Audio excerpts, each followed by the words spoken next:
필리핀 대통령의 충격 발언에 전 세계가 발칵 뒤집혔습니다. 지금 당장 중국이 설치해놓은 시설을 싹 다 파괴하시오. 새벽 4시 필리핀 해양안보청 작전실이 긴급히 움직이기 시작했습니다. 도저히 믿을 수 없는 한국의 제안에 극단적 결정을 내린 필리핀 정부. 대체 한국이 필리핀 정부에 제안한 것은 무엇일까요? 한국의 지혜는 상상을 초월합니다. 더 충격적인 건 우리 자랑스런 대한민국 해군이 불러일으킨 세계적 파장. 불과 며칠 전까지만 해도 우리가 세계 최강자다 라며 당당히 외치던 미국, 일본, 유럽 그 아무도 손 내밀지 않았습니다. 아예 거들떠도 보지 않았죠. 그런데 대한민국만은 달랐습니다. 강자에게 당하고 있는 약자를 그냥 지나치지 않았습니다. 조용히 그리고 치밀하게 움직였죠. 전 세계는 경악했습니다. 대체 무슨 일이 벌어진 걸까요? 그 전에 잠깐 1초 만에 누를 수 있는 좋아요 버튼을 꾹 눌러주시면 영상 제작에 아주 큰 힘이 됩니다. 그럼 바로 시작하겠습니다. 차관님, 큰일 났습니다. 새벽 4시 제 휴대폰이 요란하게 울렸어요. 잠에서 깬 저는 급히 전화를 받았습니다. 무슨 일입니까? 스카버러 암초에 중국 선박들이 몰려들고 있습니다. 지금 당장 와보셔야 해요. 저는 필리핀 외무부에서 해양안보 담당 차관으로 일하고 있는 산토스입니다. 30년 동안 외교관으로 살아오면서 크고 작은 위기들을 겪어봤지만 이런 긴급 상황은 처음이었어요. 사실 저는 젊은 시절부터 우리나라 바다를 지키는 일에 평생을 바쳐왔습니다. 외교학을 전공하고 해양법 박사학위까지 받은 것도 모두 이 바다를 지키기 위해서였죠. 결혼도 늦게 했어요. 아내는 항상 당신은 바다와 결혼한 거 아니냐고 농담했지만 저에겐 정말 소중한 사명이었거든요. 그런 제가 지금 가장 큰 위기를 맞고 있었습니다. 저는 잠옷차림으로 차에 뛰어 올랐어요. 20분 만에 해양경비대 작전실에 도착했죠. 문을 열자마자 보인 광경에 저는 숨이 막혔습니다. 거대한 스크린에 빨간 점들이 가득했어요. 237개나 되는 점들이 우리 영해를 완전히 포위하고 있었거든요. 이게 전부 중국 선박입니까? 작전실장 페레즈 대령이 창백한 얼굴로 답했습니다. 네, 차관님. 어선으로 위장했지만 전부 군용 레이더를 달고 있어요. 이건 명백한 침입입니다. 저는 30년 외교관 경력 동안 이런 규모의 도발은 본 적이 없었어요. 레이더 화면을 뚫어져라 바라보니 온몸에 소름이 돋았습니다. 언제부터 몰려들기 시작했습니까? 어젯밤 10시경부터요. 계속 늘어나고 있습니다. 237척이라니 우리 해군 전력보다 많은 숫자였거든요. 저는 즉시 상황의 심각성을 깨달았어요. 그때 또 다른 충격적인 보고가 들려왔습니다. 차관님, 피어리 크로스에서도 이상 상황이 발생했어요. 무슨 일이죠? 중국이 24시간 준설 작업을 하고 있습니다. 거대한 인공섬을 만들고 있어요. 저는 피가 거꾸로 솟는 느낌이었어요. 피어리 크로스는 수심이 2m밖에 안 되는 작은 암초였거든요. 그런데 거기에 무엇을 만든다는 걸까요? 규모가 어느 정도입니까? 3,000m 활주로 건설이 가능한 크기로 확장하고 있어요. 폭격기까지 뜰 수 있는 규모입니다.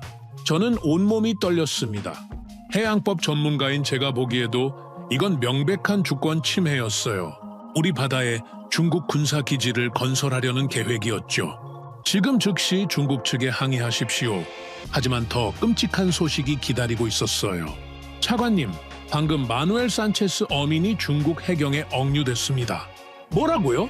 저는 마누엘을 알고 있었어요. 2년 전 어민 대표로 외무부에 찾아와서 중국 선박들의 불법 조업을 신고했던 사람이었거든요. 3대째 어부인 선량한 사람이었죠.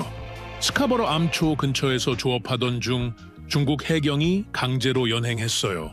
지금 중국 선박에 억류된 상태입니다. 저는 주먹을 꽉 쥐었어요. 할아버지 때부터 그 바다에서 고기를 잡아왔는데 왜 억류당해야 하는 거죠? 즉시 중국 해경과 교신하십시오. 무정의에서 중국어가 들려왔어요. 저는 중국어를 유창하게 할 수 있었습니다. 외교관으로서 필수 언어였거든요.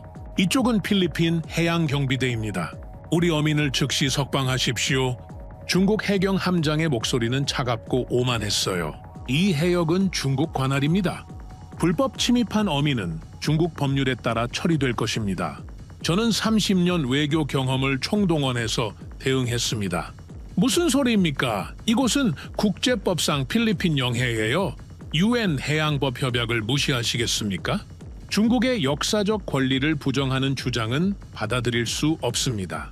즉시 이 해역에서 철수하십시오. 무전이 끊어졌어요. 저는 분노로 온몸이 부들부들 떨렸습니다. 30년 외교관 생활에서 이렇게 모욕적인 대우를 받은 건 처음이었어요. 2시간 후 마누엘의 가족들이 외무부로 몰려왔어요. 아내 마리아가 울음을 터뜨리며 저에게 매달렸습니다. 차관님, 제발 우리 남편을 구해주세요. 아이들이 아빠를 찾고 있어요. 저는 가슴이 먹먹했어요. 외교관으로서 국민을 보호하지 못하는 상황이 너무 괴로웠거든요. 마리아 씨, 최선을 다해 협상하고 있습니다. 하지만 중국은 너무 강해요. 우리가 어떻게 당해낼 수 있겠어요? 우리 조상들이 200년 동안 고기 잡던 바다인데 왜 우리가 쫓겨나야 해요? 저는 할 말이 없었습니다. 해양법 전문가로서 외교관으로서 이 상황을 해결해야 하는데 방법이 보이지 않았거든요. 오후 6시 대통령 긴급회의가 소집됐어요. 저도 해양안보 전문가로 참석했습니다. 대통령이 무거운 표정으로 입을 열었어요. 산토스 차관, 현재 상황을 정확히 보고해 주십시오. 저는 30년 경험을 바탕으로 상황을 분석했습니다. 이번 중국의 행동은 단순한 도발이 아닙니다. 체계적이고 계획적인 영토 점령 시도예요. 국방장관이 절망적으로 말했어요. 군사적 대응은 자살 행위입니다. 우리 해군 전력으로는 역부족이에요. 외무장관도 고개를 저었습니다. UN 안보리에 제소해도 중국이 거부권을 행사할 겁니다. 그때 젊은 해경 간부 로드리게스 중령이 떨리는 목소리로 말했어요. 차관님, 우리는 언제까지 이렇게 당하기만 할 겁니까? 저는 답할 수 없었습니다. 30년 외교관 인생에서 가장 무력감을 느끼는 순간이었어요. 그날 밤 저는 잠들 수 없었습니다. 평생을 바다를 지키는 일에 바쳐왔는데 정작 위기의 순간에 아무것도 할 수 없다니. 하지만 그때는 몰랐어요. 진짜 시련은 이제 시작이라는 걸 말입니다. 마누엘이 억류된 지 3일째 되던 날 예상치 못한 전화가 걸려왔어요. 산토스 차관님이십니까? 저는 중국 외교부 아시아 태평양국 리웨이 국장입니다. 중국어로 유창하게 말하는 목소리였어요. 저는 긴장했습니다. 이런 상황에서 중국 외교부가 직접 연락해온다는 건 뭔가 꿍꿍이가 있다는 뜻이었거든요. 무슨 일로 연락하셨습니까? 필리핀의 어려운 상황을 잘 알고 있습니다. 중국 정부가 도움을 주고 싶어 합니다. 저는 코웃음이 났어요. 자기들이 문제를 만들어 놓고 이제 와서 도움을 준다고요. 어떤 도움 말입니까? 최첨단 해양 감시 시스템을 무상으로 제공하겠습니다. 필리핀 전체 해역을 실시간으로 모니터링할 수 있는 시스템이에요. 저는 깜짝 놀랐어요. 그런 시스템은 수백억 원의 가치가 있었거든요. 하지만 30년 외교관 경험으로 봤을 때 중국이 공짜로 주는 건 절대 없어요. 조건이 뭡니까? 리웨이가 웃으며 답했어요. 조건이라니요? 이웃 국가를 돕는 게 조건이 필요합니까? 다만 몇 가지 기술적 요구사항이 있을 뿐입니다. 기술적 요구사항이라면 시스템 유지 보수는 중국 기업이 담당해야 합니다. 워낙 복잡한 기술이라 다른 곳에서는 어려워요. 저는 이미 함정의 냄새를 맡았어요. 하지만 더 들어봤습니다. 또 다른 요구사항은요? 모든 데이터는 중국 서버와 공유됩니다. 기술적 안정성을 위해서죠. 그리고요, 원격 업데이트와 통제 권한도 필요합니다. 시스템 오류를 실시간으로 해결하기 위해서 말이에요. 저는 등골이 서늘해졌어요. 이건 도움이 아니라 우리나라 해양 정보를 모두 중국에 넘기라는 거였죠. 리웨이 국장님, 이건 우리 주권에 관련된 민감한 사안입니다. 산토스 차관님, 현실을 보십시오. 지금 필리핀에게 다른 선택이 있습니까? 리웨이의 목소리가 차갑게 변했어요. 미국도 손 놓고 있고 유럽도 마찬가지잖아요. 오직 중국만이 실질적 도움을 줄 수 있습니다. 저는 할 말이 없었어요. 사실이었거든요. 하루 시간을 드리겠습니다. 내일 답변 주시기 바랍니다. 전화가 끊어진 후 저는 긴급히 정보국장 카를로스를 불렀어요. 그는 중국의 해외 투자 패턴을 분석하는 전문가였습니다. 카를로스, 중국이 다른 나라에 무상 지원한 사례들을 조사해 주세요. 2시간 후 카를로스가 충격적인 자료를 가져왔어요. 차관님, 스리랑카 사례를 보십시오. 어떤 일이 있었습니까? 2017년 중국이 한반토타 항구 건설을 지원했어요. 무상이라고 했죠. 하지만 숨겨진 조건들이 있었습니다. 카를로스가 자료를 펼쳐 보였어요. 유지보수 중국 독점, 운영권 공유, 그리고 막대한 이자가 숨어 있었어요. 결국 스리랑카가 갚지 못하자 중국이 99년간 항구를 할양받았습니다. 99년이라고요? 네, 사실상 영구 할양이죠. 지금 한반토타 항구는 중국 해군이 사용하고 있어요. 저는 온몸에 소름이 돋았어요. 다른 사례도 있습니까? 파키스탄 과다르 항구도 마찬가지예요. 중국이 무상 지원한다고 하더니 결국 40년간 통제권을 넘겨받았습니다. 그럼 우리도 똑같은 함정에 빠질 가능성이 높아요. 특히 해양 감시 시스템은 더 위험합니다. 우리나라 모든 해양 정보가 중국에 넘어가거든요. 저는 머리가 어지러웠어요. 하지만 다른 대안도 없었습니다. 그날 저녁 리웨이가 다시 전화했어요. 산토스 차관님, 결정하셨습니까? 아직 검토 중입니다. 시간이 많지 않습니다. 우리 제안을 거절하면 필리핀이 책임지게 될 겁니다. 무슨 의미입니까? 다른 나라들이 이미 줄을 서고 있어요. 베트남, 말레이시아 모두 우리 제안에 관심을 보이고 있습니다. 리웨이의 목소리에 위협이 담겨 있었어요. 그들이 우리 시스템을 도입하면 필리핀만 혼자 남게 되겠죠.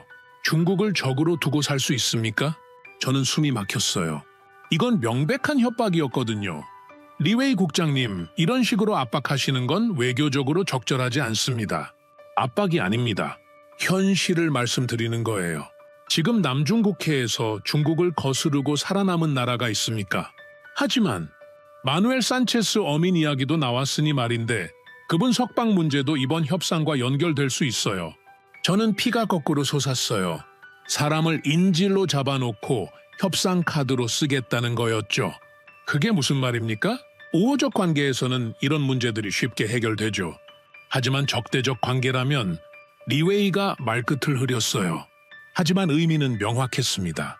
내일까지 답변 주시기 바랍니다. 그 이후로는 이 제안이 철회될 수 있어요. 전화가 끊어진 후 저는 온몸이 떨렸어요. 이건 선택이 아니라 협박이었거든요. 그날 밤 저는 잠들 수 없었어요. 창밖을 바라보며 생각했습니다. 중국 제안을 받아들이면 우리나라는 중국의 속국이 되는 거죠. 하지만 거절하면 마누엘은 어떻게 될까요? 우리 바다는 어떻게 지킬까요? 아내가 걱정스러운 표정으로 물었어요. 여보, 무슨 일이에요? 며칠째 이렇게 고민하고 있잖아요? 큰 결정을 해야 해서요. 어떤 결정인데요? 저는 말할 수 없었어요. 국가기밀이었거든요.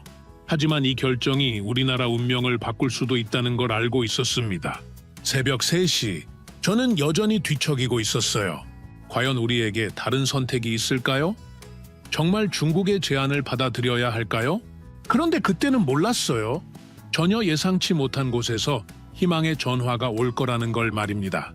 리웨이가 준 마감 시간이 12시간밖에 남지 않은 상황이었어요. 저는 절망적인 심정으로 마지막 카드를 꺼내 들었습니다. 국제사회에 긴급 지원을 요청하는 거였죠. 새벽 6시부터 저는 전화기를 붙잡고 살았어요. 30년 외교관 인맥을 총동원해서 각국 대사관과 외무부에 연락했습니다. 커피를 연달아 마시며 국제 전화를 걸어댔죠. 워싱턴에 연결해 주세요. 긴급 사안입니다. 첫 번째는 미국이었어요. 우리의 오랜 동맹국이니까 당연히 도와줄 거라고 생각했죠. 하버드에서 함께 공부했던 스미스 차관보에게 직접 연락했습니다. 스미스 차관보님, 필리핀이 매우 위급한 상황입니다. 중국의 무력 위협에 직면해 있어요. 미국 국무부 스미스 차관보의 대답은 차가웠습니다. 옛 동창의 따뜻함은 전혀 느껴지지 않았어요. 산토스 차관, 미국의 입장은 이미 명확합니다. 남중국해 문제는 당사국들이 평화적으로 해결하기 바랍니다. 하지만 중국이 우리 영해를 점령하고 있어요. 국제법 위반입니다. 미국이 주창하는 법치주의는 어디 갔습니까? 외교적 지지는 계속하겠지만 직접적인 군사 개입은 어렵습니다. 그럼 무기 지원이라도 과거에도 여러 번 도와주셨잖아요. 의회 승인이 필요한 사안입니다. 시간이 오래 걸릴 거예요. 빨라도 6개월은 저는 허탈했어요. 6개월이라니 그때까지 우리나라가 남아있기나 할까요? 결국 미국도 중국과 정면 충돌은 피하고 싶어 하는 거였죠. 두 번째는 일본이었습니다. 같은 중국 위협을 받는 나라니까 이해해 줄 거라고 생각했어요. 도쿄 외무성의 직통으로 연결했습니다. 다나카 외무성 국장님, 필리핀이 도움이 필요합니다. 우리는 같은 처지 아닙니까? 상황은 잘 알고 있습니다. 하지만 일본도 중국과 센카쿠 문제로 갈등 중이라서요. 그렇다면 더욱 연대해야 하는 거 아닙니까? 함께 대응해야죠. 죄송하지만 일본 단독으로는 어려운 상황입니다. 미국과 협조해서 추진해야 해요. 결국 일본도 미국 눈치만 보고 있었어요. 독자적인 결정은 할 수 없다는 거였죠. 세 번째는 유럽연합이었습니다. 프랑스 외무부에 연락했죠. 파리에서 근무했던 경험이 있어서 인맥이 있었거든요. 듀부아 국장님, 유럽연합의 도움이 절실합니다. 국제법 수호 차원에서요? 필리핀의 어려운 상황에 깊이 공감합니다. 하지만 남중국해는 유럽에서 너무 멀어서요. 거리가 문제가 아니라 원칙의 문제 아닙니까? 유럽연합이 추구하는 가치는 어디 갔습니까? 유엔을 통한 외교적 해결을 지지하겠습니다만 직접 개입은 어렵습니다. 회원국들의 동의가, 유럽도 마찬가지였어요. 결국 자기 앞마당이 아니면 관심 없다는 거였죠. 저는 점점 절망에 빠져갔습니다. 호주에도 연락했어요. 태평양 지역 국가니까 관심이 있을 거라고 생각했거든요. 캔버라에서는 어떤 입장인가요? 호주도 중국과 경제 관계가 복잡해서요. 섣불리 개입하기 어려운 상황입니다. 인도에도 연락해봤어요. 중국과 국경 분쟁을 벌이는 나라니까 우리 편이 될 거라고 생각했죠. 인도 정부의 지원을 요청합니다. 히말라야 국경 문제로 중국과 대치 중이라 다른 전선을 열기 어렵습니다. 심지어 같은 아세안 회원국들까지 연락해봤지만 모두 비슷한 반응이었어요. 베트남은 우리도 비슷한 문제를 겪고 있어서 여유가 없다고 했고, 말레이시아는 중국과 경제 관계를 고려해야 한다고 했어요. 외교적 지지는 하겠지만 실질적 도움은 줄 수 없다는 게 모든 나라의 공통된 답변이었죠. 오후 2시가 됐을 때 저는 완전히 좌절했어요. 리웨이가 준 시간도 6시간밖에 남지 않았거든요. 사무실 창밖을 바라보니 마닐라 시민들이 평범한 일상을 보내고 있었어요. 이들은 자신의 나라가 얼마나 위험한 상황에 처해 있는지 모르고 있었죠. 차관님, 중국 대사관에서 다시 연락 왔습니다. 비서가 긴장한 표정으로 들어와서 말했어요. 뭐라고 합니까? 최종 답변 시간을 확인하겠다고 해요. 그리고 마누엘 산체스 어민의 상태가 악화되고 있다고 합니다. 저는 주먹을 꽉 쥐었어요. 이건 명백한 협박이었거든요. 무고한 어민을 인질로 잡아놓고 압박하는 거였죠. 알겠습니다. 잠시 후에 답변 드리겠다고 하세요. 비서가 나간 후 저는 창밖을 바라봤어요. 정말 중국의 제안을 받아들여야 하나? 다른 방법은 정말 없는 건가? 30년 외교관 생활에서 이렇게 무력감을 느낀 적은 처음이었어요. 그때였어요. 전화벨이 또 울렸습니다. 저는 지친 목소리로 전화를 받았어요. 산토스 차관님이십니까? 저는 한국대사관 김성호 공사입니다. 한국이라고요. 저는 깜짝 놀랐어요. 한국과는 그동안 별로 접촉이 없었거든요. 경제 협력 정도만 있었지 안보 문제로는 처음이었어요. 네, 무슨 일로 연락하셨습니까? 김성호 공사의 목소리는 따뜻하고 진정성이 있었어요. 하루 종일 차가운 거절만 들었던 저에게는 마치 단비 같았습니다. 필리핀의 어려운 상황을 들었습니다. 한국 정부가 도움을 드리고 싶어 합니다. 저는 믿기지 않았어요. 미국, 일본, 유럽이 모두 거절한 상황에서 한국이 도움을 주겠다고요? 처음에는 경제적 지원 정도를 말하는 줄 알았어요. 어떤 도움을 말씀하시는 겁니까? 한국 해군의 울산급 호위함을 제공하겠습니다. 호위함을요? 저는 깜짝 놀랐어요. 호위함은 수백억 원짜리 무기체계였거든요. 이건 단순한 경제 지원과는 차원이 다른 얘기였어요. 네, 필리핀 해군이 사용할 수 있도록 이양하겠습니다. 최신 레이더와 무기체계가 모두 탑재된 상태로요. 그런데 가격이 상징적으로 11만 원만 받겠습니다. 저는 전화기를 꽉 잡았어요. 11만 원이라고요? 이건 사실상 무상 지원이었죠. 하루 종일 거절만 당하다가 이런 제안을 받으니 꿈인지 현실인지 헷갈렸어요. 왜 그렇게 해주시려는 겁니까? 한국에게 무슨 이익이 있습니까? 김성호 공사의 목소리가 더욱 진지해졌어요. 1950년 한국전쟁 때를 기억하십니까? 필리핀이 우리를 도와주셨죠. 저는 순간 멍해졌어요. 70년도 더 된 일을 기억하고 있다는 거였죠. 솔직히 저도 어렴풋이만 알고 있던 역사였어요. 7,400 20명의 필리핀 청년들이 한국을 위해 참전했습니다. 112명이 전사하고 299명이 부상당했어요. 김성호 공사의 목소리에 깊은 감정이 묻어났습니다. 그분들이 흘린 피와 눈물을 한국은 절대 잊지 않았습니다. 이제 우리가 보답할 때입니다. 저는 목이 메었어요. 이런 이유로 도움을 주겠다는 나라는 처음이었거든요. 하루 종일 국익만 계산하는 차가운 답변들을 들었는데 이렇게 따뜻한 마음을 보여주는 나라가 있다니 정말 그런 이유로요? 다른 조건은 없습니까? 네, 한국 대통령께서 직접 지시하셨습니다. 받은 은혜를 갚으라고 말이죠. 하지만 중국이 가만히 있지 않을 텐데요. 한국도 경제적 피해를 각오해야 할 텐데요. 그건 우리가 감수할 일입니다. 옳은 일이니까요. 돈으로 계산할 수 없는 가치가 있습니다. 저는 눈물이 날 것 같았어요. 30년 외교관 생활에서 이렇게 감동받은 적은 처음이었습니다. 김 공사님, 구체적인 조건들을 논의해야겠습니다. 조건은 간단합니다. 필리핀 해군 승조원들의 훈련 비용, 기술 지원, 유지 보수 모든 걸 한국이 부담하겠습니다. 무상으로요? 네, 완전 무상입니다. 단 하나 바라는 게 있다면 저는 잠시 긴장했어요. 역시 조건이 있구나 싶었죠. 필리핀도 언젠가 어려운 나라가 있으면 도와주셨으면 합니다. 받은 도움을 다시 나누는 거죠. 저는 감동으로 말문이 막혔어요. 이런 조건이라면 기꺼이 받아들일 수 있었거든요. 1시간 후에 대사관에서 만나겠습니다. 저는 급히 대통령궁으로 향했어요. 긴급 회의를 요청했습니다. 대통령과 주요 강요들이 모였어요. 경제장관 리베라, 국방장관 산체스, 외무장관 곤살레스가 참석했습니다. 저는 한국의 제안을 자세히 설명했어요. 리베라 경제장관이 즉시 반대했습니다. 차관님, 중국은 100억 달러 투자를 약속했어요. 한국 군함 하나가 그보다 가치 있습니까? 산체스 국방장관이 강하게 반박했어요. 이건 단순한 경제 문제가 아닙니다. 주권과 품격의 문제예요. 중국 제안은 우리를 속국으로 만들려는 거잖아요. 곤살레스 외무장관도 동의했습니다. 한국 제안에는 주권 침해 조건이 없어요. 진정한 우방의 도움입니다.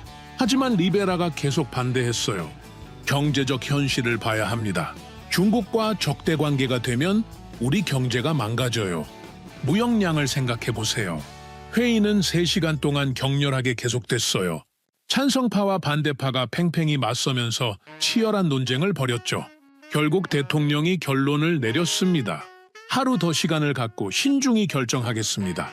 이건 우리나라 운명이 걸린 문제니까요. 저는 아쉬웠지만 이해했어요. 국가의 운명이 달린 중대한 결정이었거든요. 그날 밤 저는 한국 제안을 계속 생각했어요. 정말 믿을 수 있을까? 70년 전 은혜를 갚겠다는 게 진심일까? 하지만 김성호 공사의 진정성 있는 목소리가 계속 머릿속에 맴돌았습니다.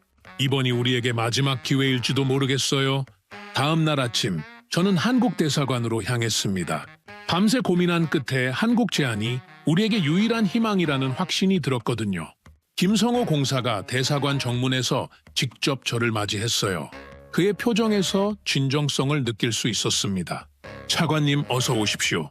밤새 많이 고민하셨을 텐데요. 네, 솔직히 믿기지 않아서요. 이런 조건 없는 지원이 정말 가능한 건지.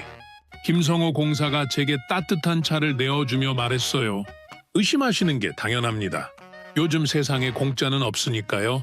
우리는 대사관 회의실에 앉았어요. 벽에는 한국전쟁 당시 필리핀 대대의 사진이 걸려 있었습니다.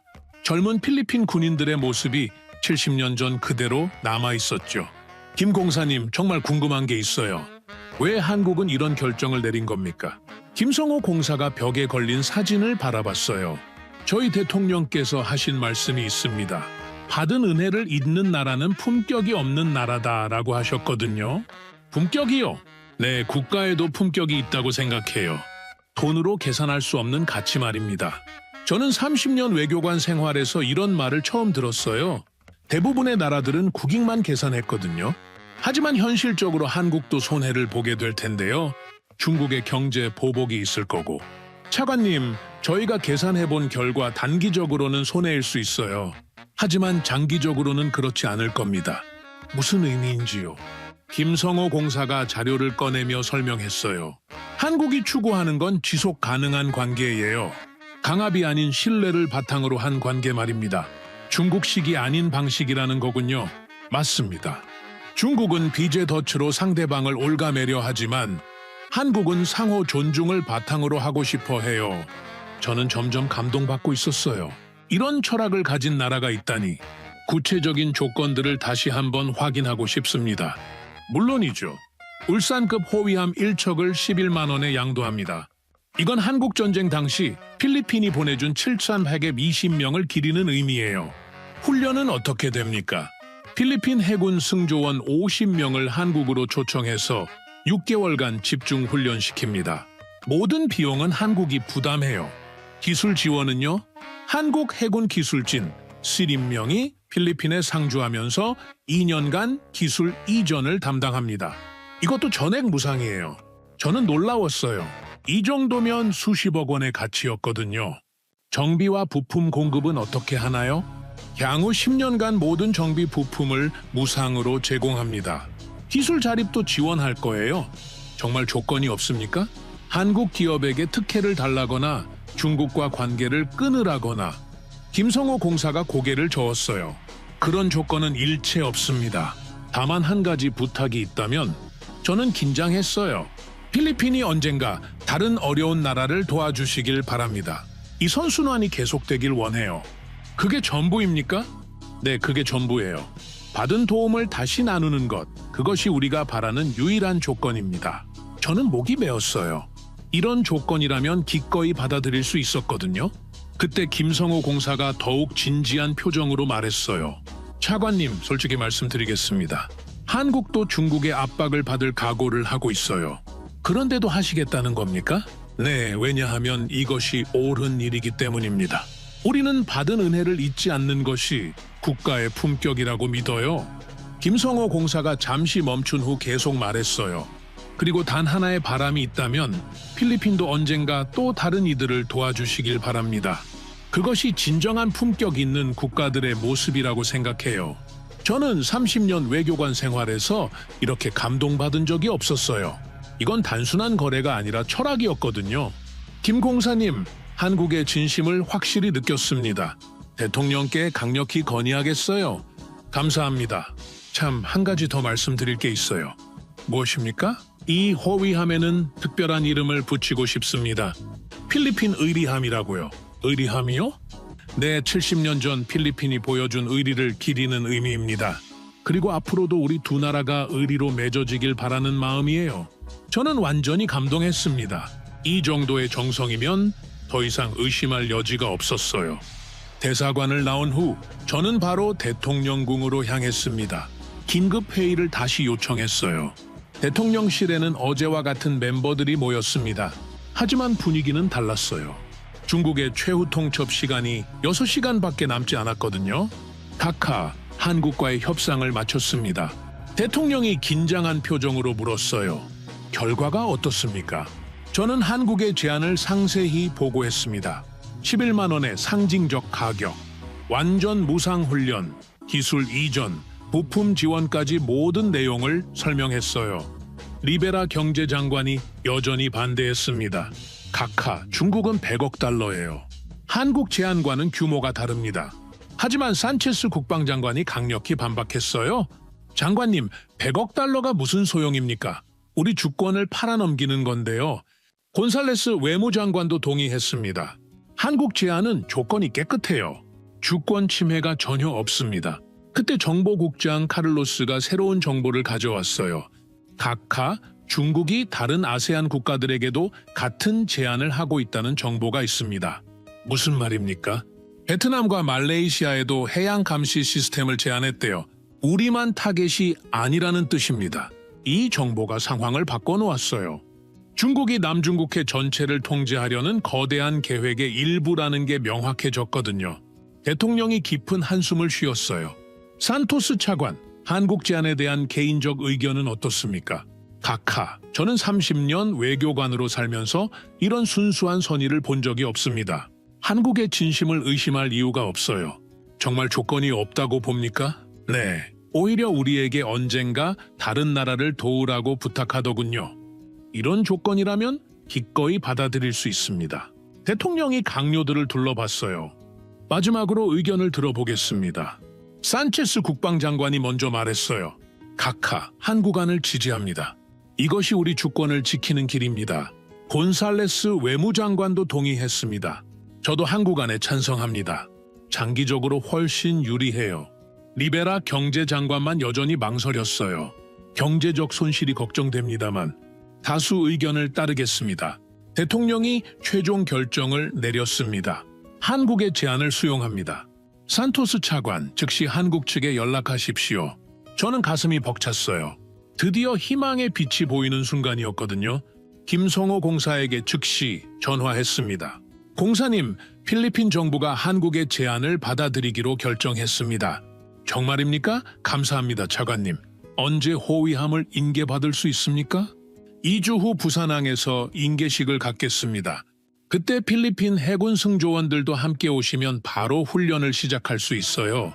마침내 우리에게도 희망이 생겼습니다.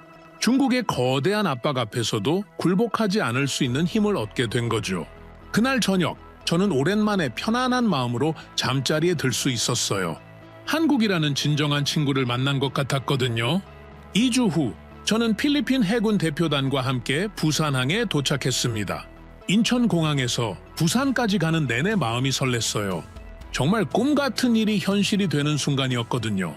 부산항에 도착하자 한국 해군 의장대가 우리를 맞이했습니다. 태극기와 필리핀 국기가 나란히 걸려있는 모습을 보니 가슴이 벅찼어요. 김성호 공사가 저를 반갑게 맞아주었습니다.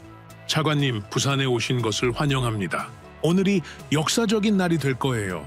정말 실감이 나지 않아요. 이런 일이 가능하다니. 우리는 부산항 1부두로 향했습니다.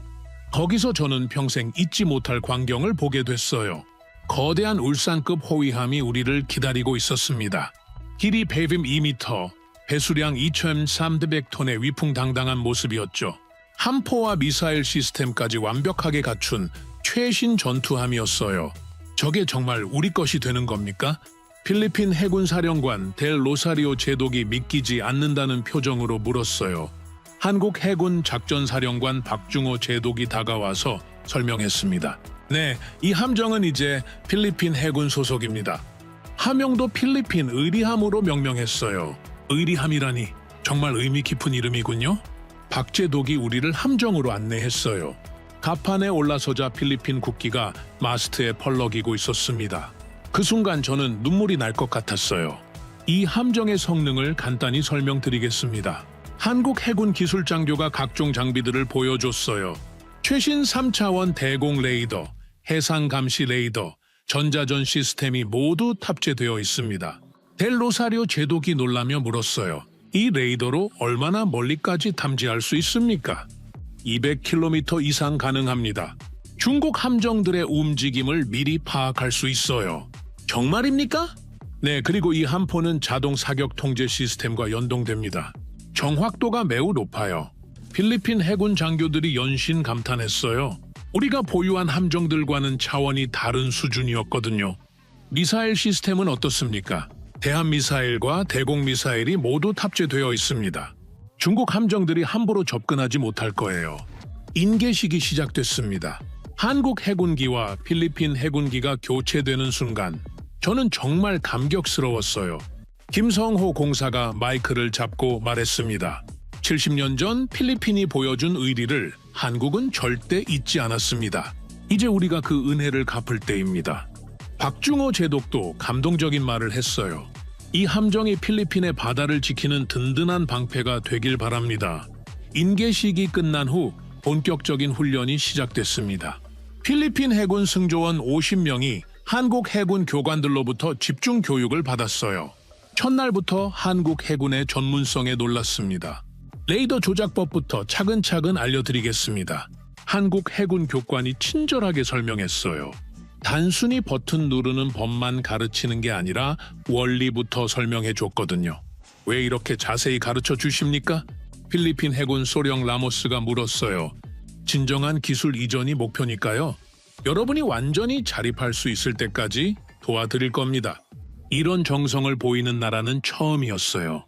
보통은 핵심 기술은 숨기고 기본적인 것만 가르쳐 주거든요. 3일째 되던 날 실습 훈련이 시작됐습니다. 부산 앞바다에서 실제 함포 사격 훈련을 했어요. 목표물 거리 5km 사격 준비. 한국 해군 교관의 지시에 따라 필리핀 승조원이 사격 통제 시스템을 조작했습니다. 발사! 함포가 불을 뿜으며 포탄이 날아갔어요. 정확히 목표물을 명중시켰습니다. 믿을 수 없어요. 이렇게 정확할 수가? 델로사료 제독이 감탄했어요. 우리가 가진 함정들과는 완전히 다른 수준이군요. 한국 해군 교관이 자랑스럽게 설명했습니다. 한국 방산 기술의 집약체입니다. 내구성과 정밀함을 모두 갖췄어요. 그때 한국 해군 기술진이 더욱 놀라운 걸 보여줬어요. 이 함정의 엔진실을 보시겠습니까? 엔진실에 들어가 보니 모든 게 체계적으로 정리되어 있었어요. 정비 매뉴얼도 필리핀어로 번역되어 있었습니다. 이것까지 번역해 주셨다고요? 당연하죠. 여러분이 완전히 독립적으로 운용할 수 있어야 해요. 저는 정말 감동했어요. 이 정도의 정성이면 의심할 여지가 없었거든요. 일주일 후 필리핀으로 돌아왔습니다. 부산항에서 마닐라까지 직접 항해해온 필리핀 의리함이 마닐라만에 입항하는 순간 수천 명의 시민들이 환영했어요. 필리핀 언론들이 대서특필했습니다. 받은 은혜를 잊지 않는 한국, 진정한 품격 외교. 70년 만에 돌아온 의리, 한 필리핀 형제와의 꽃피다. 조건 없는 지원, 이것이 진정한 우방. 언론 인터뷰에서 저는 이렇게 말했어요. 한국은 우리에게 희망을 주었습니다. 돈으로 계산할 수 없는 진정한 우정을 보여줬어요. 하지만 중국의 반응은 즉각적이고 가혹했습니다. 인계식이 끝난 지 이틀 만에 중국이 경제 보복을 시작했어요. 차관님, 중국이 우리 수산물 수입을 전면 금지했습니다. 비서가 급하게 달려와서 보고했어요. 무슨 이유로요? 안전 기준에 미달한다는 핑계를 댔어요. 하지만 명백한 보복이죠. 수산업은 필리핀의 주요 수출 산업 중 하나였어요. 연간 수십억 달러 규모였거든요. 그 다음 날에는 더 충격적인 소식이 들려왔습니다. 관광업계에서 비상이 걸렸습니다. 중국이 필리핀 관광을 금지했어요. 전면 금지라고요? 네, 중국 여행사들에게 필리핀 상품 판매를 중단하라고 지시했대요. 중국 관광객은 필리핀 관광 산업의 30%를 차지했어요. 이건 정말 큰 타격이었죠. 3일째에는 금융 제재까지 시작됐습니다. 중국 은행들이 필리핀 기업들과의 거래를 중단하고 있습니다. 대출도 회수하고 있고요. 경제계가 술렁이기 시작했어요. 중국과 거래하는 기업들이 패닉 상태에 빠졌거든요. 리베라 경제장관이 제게 찾아왔습니다. 차관님, 이 상황을 어떻게 할 겁니까? 경제가 마비될 수도 있어요. 잠시 버텨보면 되지 않을까요? 벌써 실업률이 오르기 시작했어요. 국민들이 불안해하고 있습니다. 정말 어려운 상황이었어요. 한국의 도움은 받았지만 중국의 보복도 만만치 않았거든요. 그때 더 나쁜 소식이 들려왔습니다. 차관님, 중국 대사관에서 연락 왔어요. 뭐라고 합니까? 마누엘 산체스 어민을 재판에 회부하겠다고 해요. 불법 침입죄로요. 저는 분노가 치밀었어요. 사람을 인질로 잡아놓고 계속 협박하는 거였죠. 그날 밤 대통령궁에서 긴급 회의가 열렸습니다. 리베라 경제장관이 불안해했어요. 각하, 경제 상황이 심각합니다. 이대로 가면 국가 부도 사태까지 갈 수도 있어요. 한국 함정 하나 때문에 이런 대가를 치러야 합니까? 내부에서도 동요가 시작됐어요. 친중파 의원들이 재고를 요구하기 시작했거든요. 차관님, 정말 이 길이 맞습니까? 대통령이 저에게 물었어요. 각하, 지금 힘들어도 버텨야 합니다. 중국에 굴복하면 영원히 속국이 돼요. 하지만 국민들이 고통받고 있잖아요. 정말 어려운 순간이었어요. 과연 우리가 올바른 선택을 한 걸까요? 그런데 그때는 몰랐어요. 곧 필리핀 의리함이 진짜 실력을 보여줄 때가 올 거라는 걸 말입니다. 중국의 경제 보복이 한 달째 계속되던 어느 날, 정말 예상치 못한 일이 벌어졌습니다. 새벽 5시 급한 전화벨이 울렸어요. 차관님, 중국이 다시 움직이고 있습니다. 해양경비대 작전실장의 다급한 목소리였어요. 무슨 일입니까? 스카버러 암초에 중국 함정 12척이 집결했어요. 이번엔 해군 함정들도 포함되어 있습니다. 저는 급히 옷을 입고 작전실로 달려갔어요. 레이더 화면을 보니 정말 심각한 상황이었습니다. 규모가 어느 정도입니까? 구축함 2척, 호위함 4척, 해경함정 6척입니다. 지금까지 본 중 가장 큰 규모예요. 이건 단순한 도발이 아니었어요. 명백한 무력 시위였죠. 더 충격적인 소식이 이어졌습니다. 차관님, 중국이 우리 어민을 또 억류했어요. 누구를요? 카를로스 바스케스 선장과 승조원 6명입니다. 스카버러 암초 근처에서 조업하던 중이었어요. 저는 분노가 치밀었어요. 마누엘에 이어서 또 다른 어민을 잡아간 거였죠. 즉시 대통령께 보고하십시오. 1시간 후 대통령궁에서 긴급회의가 열렸습니다. 대통령이 무거운 표정으로 말했어요. 이번엔 우리도 강력히 대응해야겠습니다. 계속 당하고만 있을 수는 없어요. 산체스 국방장관이 제안했습니다. 각하, 필리핀 의리함을 출동시키는 게 어떨까요? 실전에 투입한다는 말입니까? 네, 이제 그럴 때가 됐다고 생각합니다. 저는 가슴이 두근거렸어요. 한국에서 받은 함정이 드디어 실전에 나서는 순간이었거든요. 하지만 위험하지 않을까요? 중국 함정들이 12척이나 되는데 델로사리오 제독이 자신 있게 답했어요. 각하, 한국 함정의 성능을 믿으셔야 합니다. 충분히 대응할 수 있어요. 대통령이 최종 결정을 내렸습니다. 필리핀 의리함 즉시 출동하십시오. 2시간 후 필리핀 의리함이 마닐라만을 떠나 스카버러 암초로 향했습니다. 저도 함께 승선했어요. 이 역사적인 순간을 직접 목격하고 싶었거든요. 함장 라모스 대령이 상황을 브리핑했습니다. 차관님, 3시간 후면 목표 해역에 도착합니다. 중국 함정들의 움직임은 어떻습니까?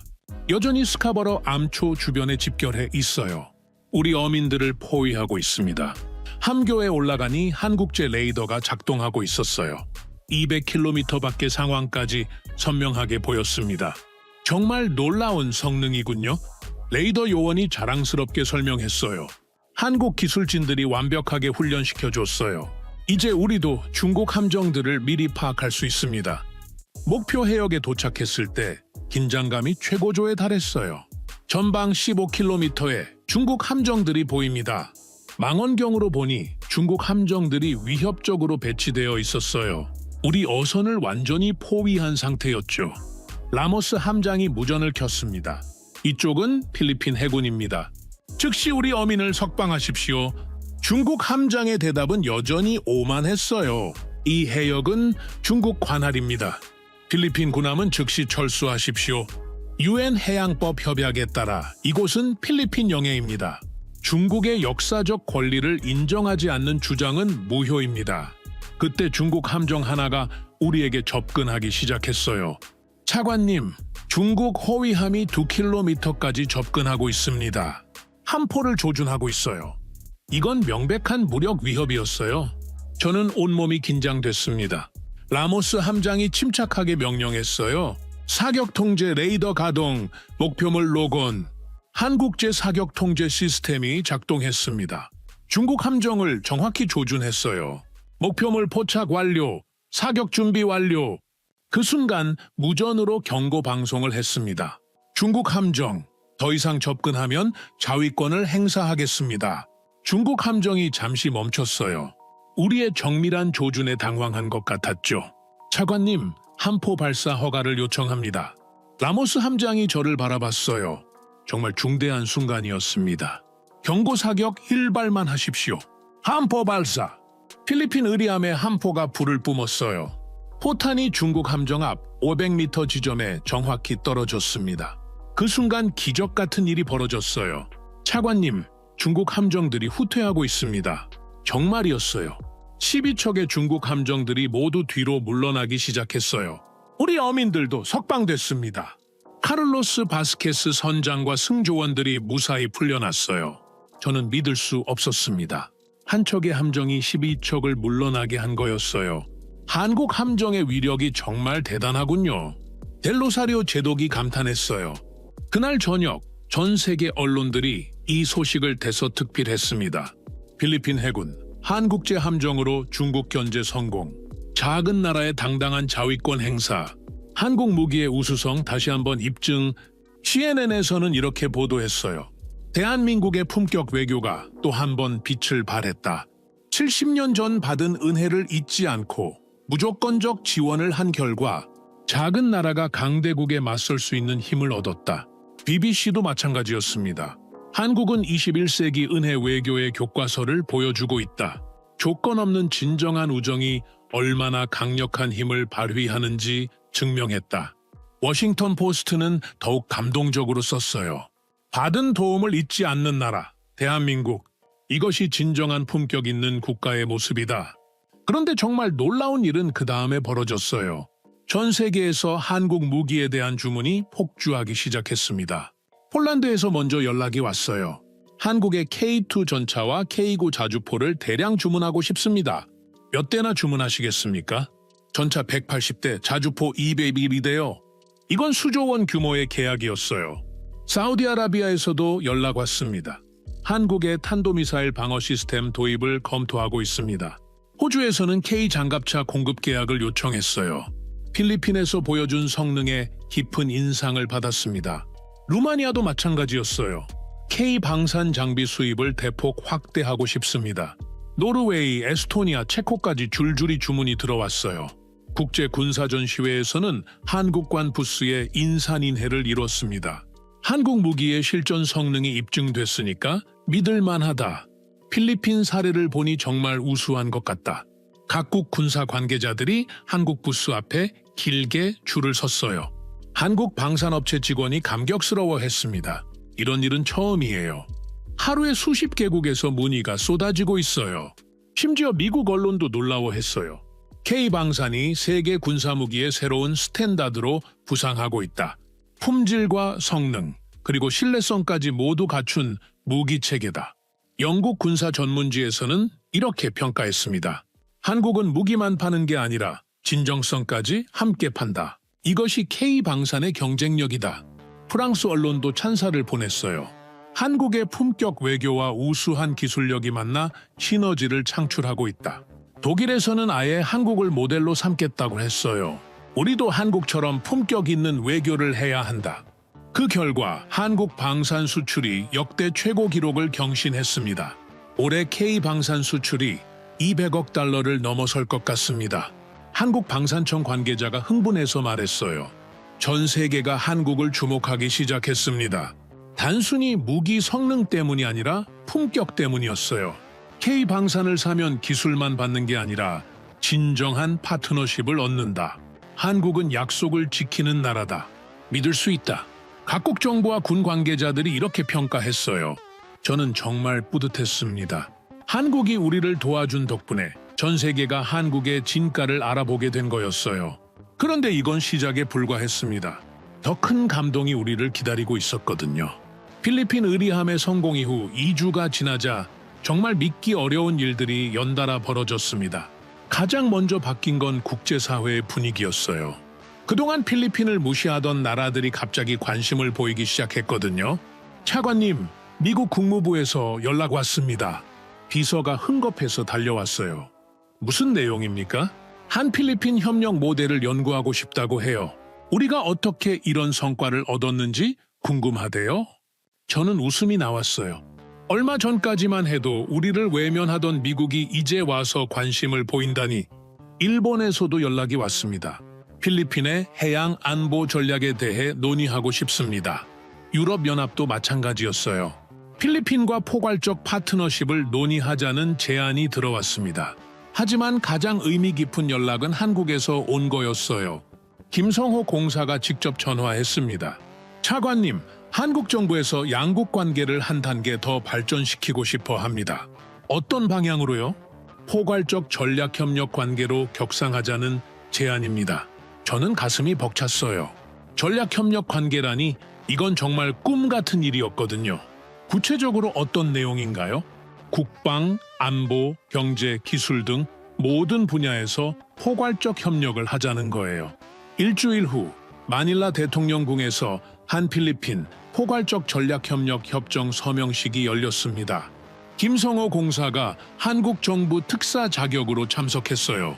저도 필리핀 측 대표로 서명에 참여했습니다. 협정 내용은 정말 포괄적이었어요. 국방 분야에서는 한국이 필리핀 해군 현대화를 지속 지원하기로 했습니다. 향후 5년간 추가 함정 제공과 기술 이전을 약속했어요. 안보 분야에서는 양국 간 정보 공유 체계를 구축하기로 했죠. 중국의 움직임을 실시간으로 파악할 수 있게 된 거였어요. 해양 분야에서는 공동 순찰과 훈련을 실시하기로 했습니다. 한국 해군과 필리핀 해군이 함께 남중국해를 지키는 거였죠. 경제 분야에서는 무역량을 5년 내 3배로 늘리기로 했어요. 한국 기업들의 필리핀 투자도 대폭 확대하기로 했습니다. 서명식에서 김성호 공사가 감동적인 말을 했어요. 70년 전 필리핀이 보여준 의리를 한국은 절대 잊지 않았습니다. 이제 우리는 진정한 형제 국가로 발전해 나가겠습니다. 저도 답사를 했습니다. 한국의 품격과 진정성에 깊이 감동했습니다. 받은 도움을 언젠가 우리도 다른 나라에 베풀겠습니다. 서명식이 끝난 후 국제 언론들이 일제히 보도했습니다. 21세기 품격 외교의 완성작, 받은 은혜를 잊지 않는 나라, 대한민국, 작은 나라들에게 희망을 주는 모델. CNN에서는 특집 프로그램을 만들었어요. 한국의 품격 외교가 어떻게 전 세계를 감동시켰는가? BBC도 1시간짜리 다큐멘터리를 제작했습니다. 은혜를 갚는 나라, 한국의 이야기. 뉴욕타임스는 한면 톱 기사로 다뤘어요. 대한민국은 21세기 국제관계의 새로운 패러다임을 제시했다. 힘이 아닌 품격으로 세계를 이끌어가는 모습을 보여줬다. 워싱턴 포스트도 마찬가지였습니다. 받은 도움을 잊지 않고 보답하는 나라, 한국. 이것이 진정한 선진국의 모습이다. 로이터 통신에서는 이렇게 평가했어요. 한국은 군사적 힘이나 경제적 압박이 아닌 도덕적 감화력으로 국제사회를 움직였다.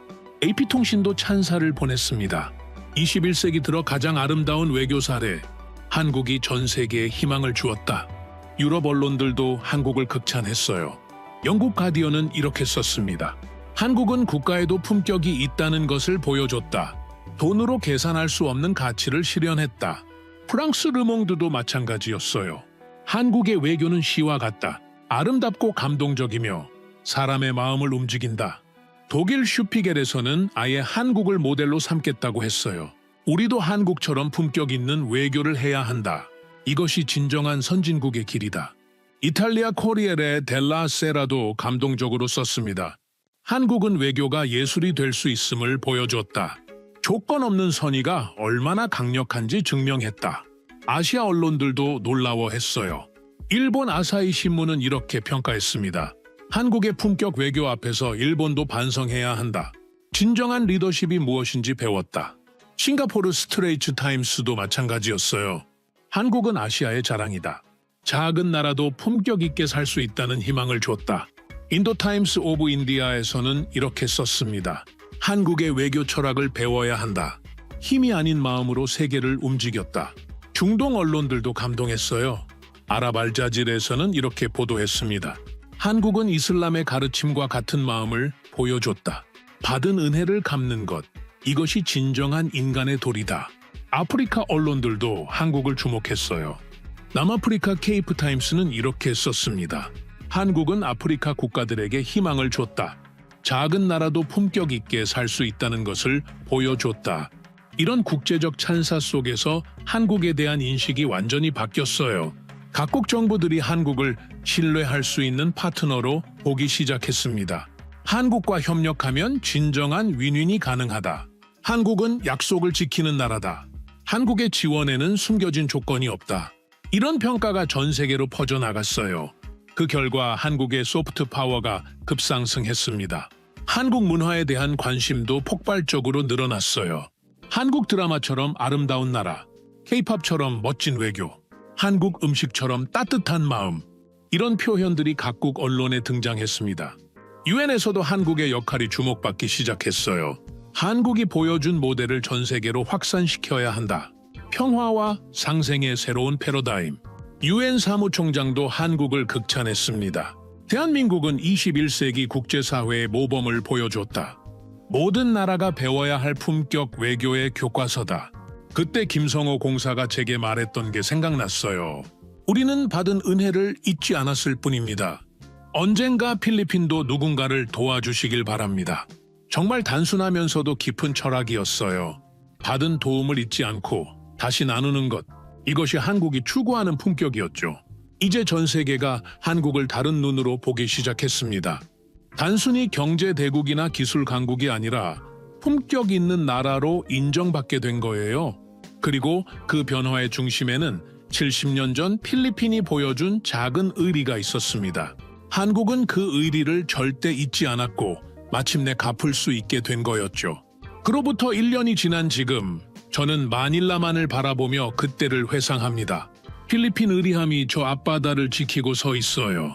위풍당당한 모습으로 우리 바다를 수호하고 있죠. 중국 함정들이 예전처럼 함부로 나타나지 못하고 있습니다. 차관님, 오늘도 중국 함정 3척이 접근했다가 우리 함정을 보고 물러갔습니다. 해양경비대 보고를 들으며 저는 뿌듯함을 느꼈어요. 이제 우리도 당당하게 우리 바다를 지킬 수 있게 됐거든요. 마누엘 산체스 어민도 무사히 석방되어 가족 품으로 돌아왔습니다. 지금은 다시 그 바다에서 고기를 잡고 있어요. 더 이상 중국 함정들이 우리 어민들을 괴롭히지 못하고 있죠. 차관님, 마누엘이 감사 인사를 전하고 싶어 한다고 해요. 뭐라고 하던가요? 한국 덕분에 자신이 살아 돌아올 수 있었다고, 평생 은혜를 잊지 않겠다고 하더군요. 저는 마음이 따뜻해졌어요. 한국이 보여준 품격이 우리 국민들에게도 깊은 감동을 주고 있었거든요. 그 한 척의 군함이 가져온 것은 단순한 무력이 아니었습니다. 무엇보다 소중한 건 자존감이었어요. 이제 우리는 강대국 앞에서도 굽히지 않을 수 있게 됐거든요. 우리에게도 지킬 힘이 있다는 걸 보여줄 수 있게 된 거죠. 두 번째는 희망이었습니다. 절망적인 상황에서도 포기하지 않으면 반드시 길이 열린다는 것을 배웠어요. 한국이라는 진정한 친구를 만날 수 있었죠. 세 번째는 품격이었어요. 국가에도 품격이 있다는 걸 한국을 통해 배웠습니다. 돈으로 계산할 수 없는 가치가 얼마나 소중한지 깨달았죠. 네 번째는 신뢰였습니다. 진정한 우정이 얼마나 강력한 힘을 발휘하는지 체험했어요. 조건 없는 선의가 기적을 만들어낸다는 걸 목격했죠. 마지막으로는 책임감이었어요. 우리도 언젠가 어려운 나라를 도와야 한다는 사명감을 갖게 됐습니다. 받은 은혜를 다시 나누는 선순환을 만들어야겠다고 다짐했죠.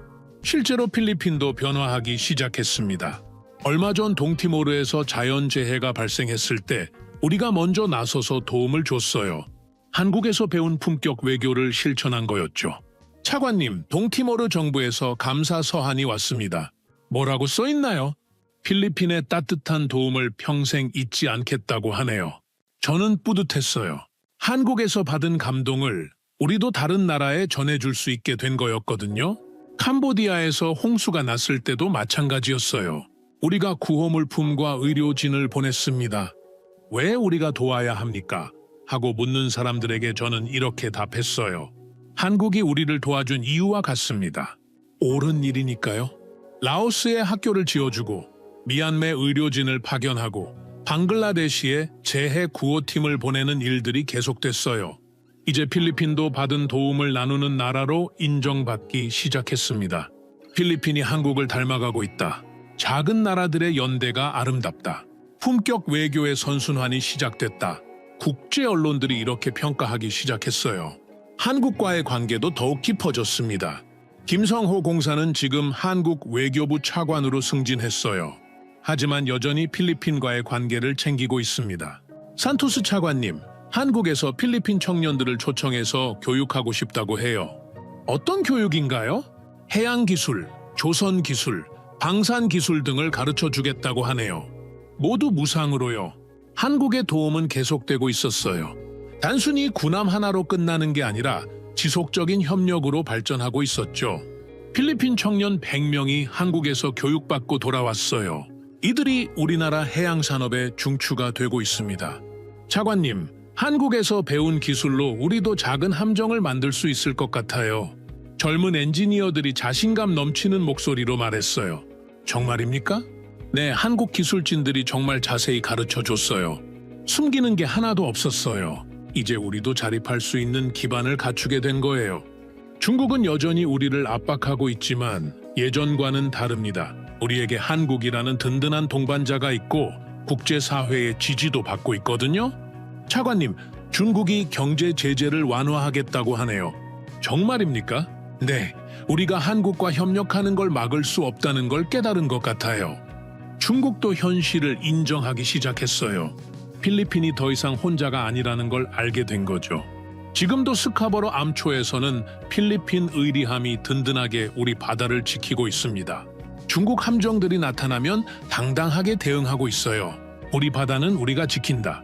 이제 우리도 이런 말을 할 수 있게 됐습니다.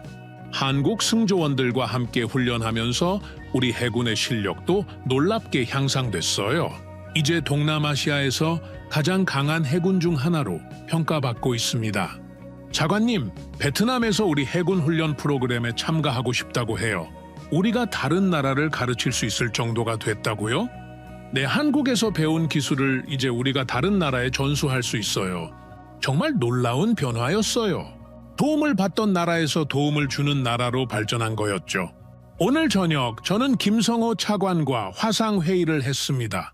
차관님 그때 도움을 주신 덕분에 필리핀이 완전히 달라졌어요.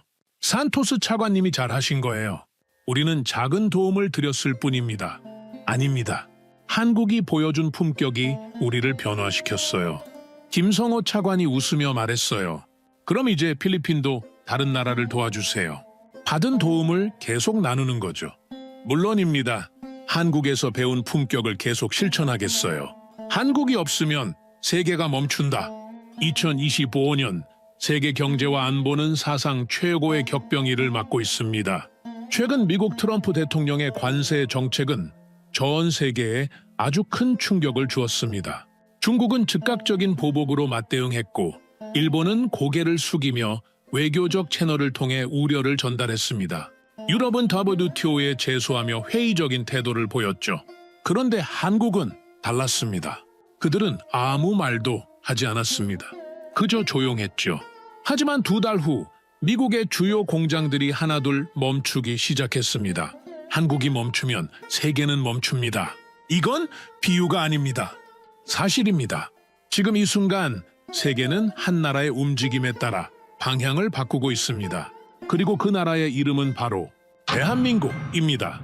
최근 하버드 케네디 스쿨에서 열린 국제전략 컨퍼런스장.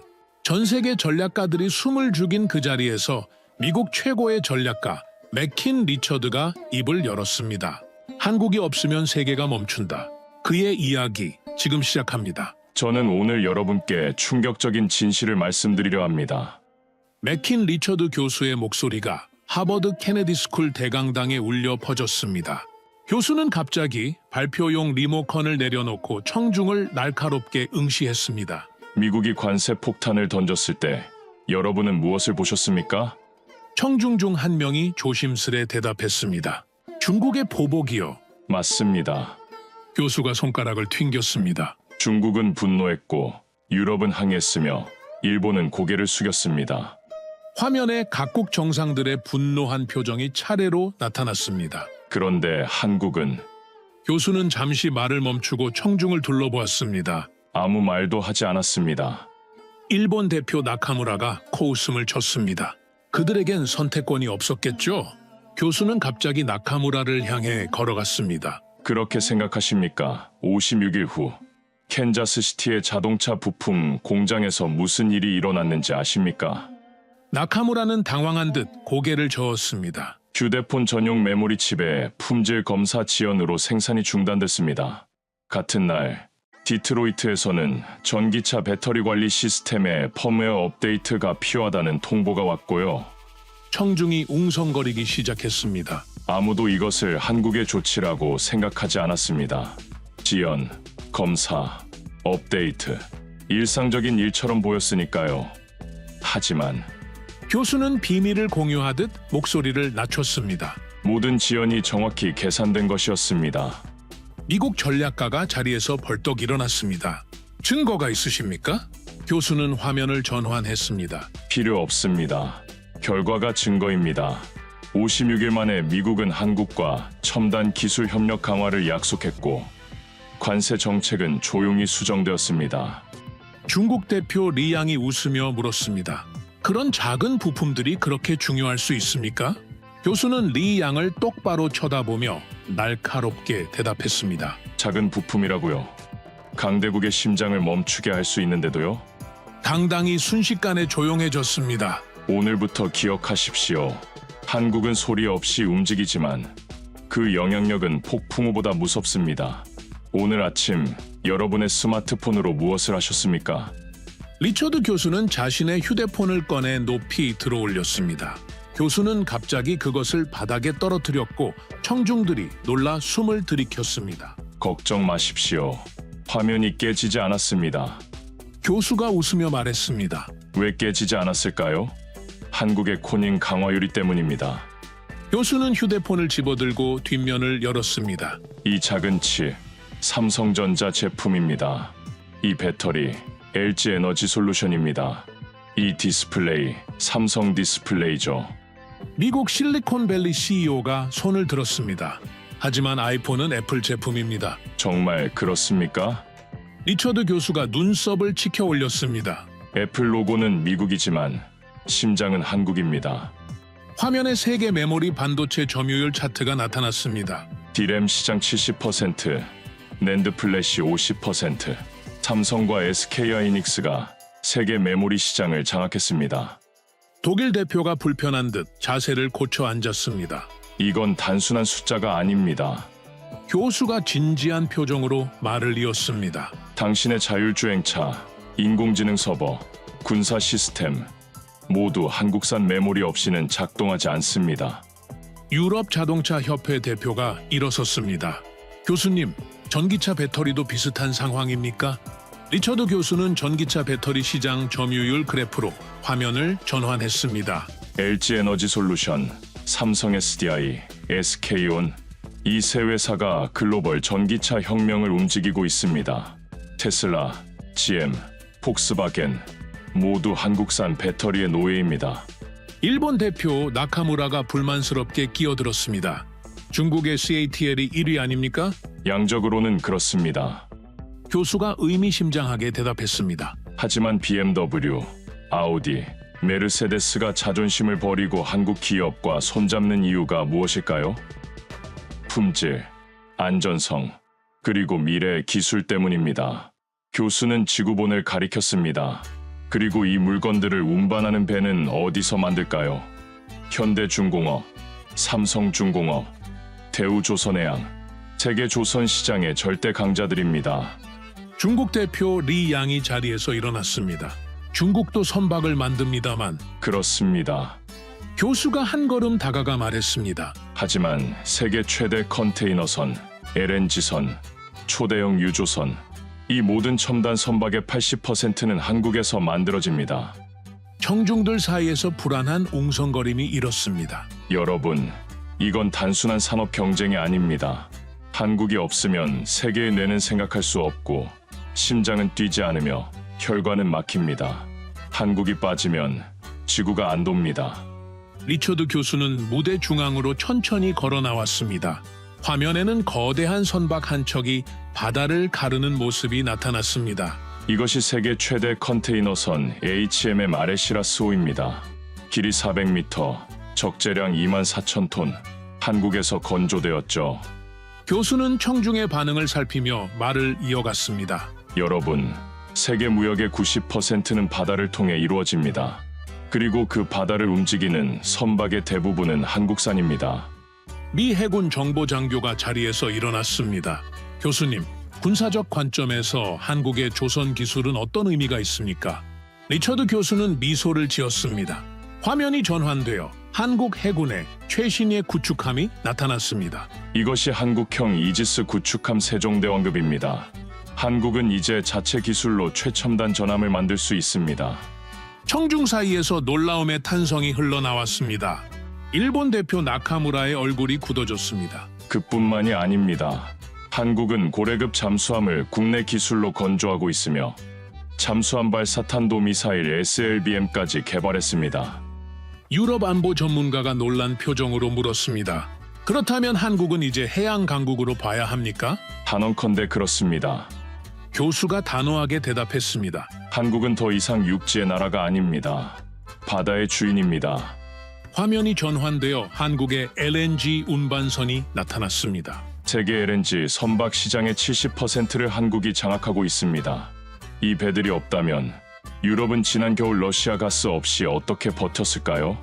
중국 대표 리 양이 조용히 질문했습니다. 교수님, 중국도 조선 강국인데 왜 한국을 더 주목해야 합니까?